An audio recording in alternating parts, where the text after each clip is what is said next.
Hindi nakalusot sa mga pulis ang isang person deprived of liberty nang tangkaing ipuslit ang illegal na droga sa loob ng kulungan. Nagbabalik si Isaiah Mirafuentes. Isiniksik sa kondom, ibinalot ng tissue at scotch tape. Ganito ang naging modus ng isang PDL para maipuslit niya ang shabu at marijuana sa loob ng kulungan.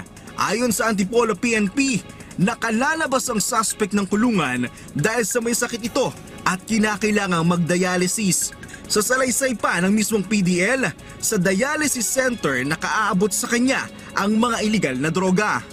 During the dialysis niya, may instruction na para may pre-arrange na sila na yung uupuan niya during the dialysis niya ay meron na pong nakakabit doon na illegal drugs. Pagkakuha niya ng droga, tinatakpan niya ang kanyang kamay ng towel na kunyaring pantakip lang sa kanyang posas habang nasa labas ng presinto.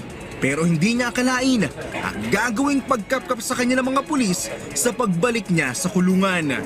Pag pumapasok talagang even the mga jail nila, jail personnel nila, kinakapkapan din lahat ng lumabas at lahat ng mapasok, even their own personnel. Mahigit 100 gramo ng shabu at mahigit 40 grams ng marijuana ang nakumpiska sa sospek na aabot sa mahigit 700,000 ang halaga. Inaalam pa ng mga pulis kung paano nakakapag-transact ang nasabing PDL habang nasa loob siya ng kulungan. Ayon sa Antipolo PNP, may posibilidad na ibinebenta ito ng suspect sa loob mismo ng kulungan. But definitely, i-review namin yung CCTV sa loob ng hospital at definitely makukuha natin kung sino yung nagpasok doon. Masusa itong iniimbestigahan ng mga otoridad at dahil dito, may panibagong kaso na namang harapin ang suspect na illegal possession of illegal drugs. Nanauna niya ng naging kaso at naging dahilan ng kanyang pagkakalaboso.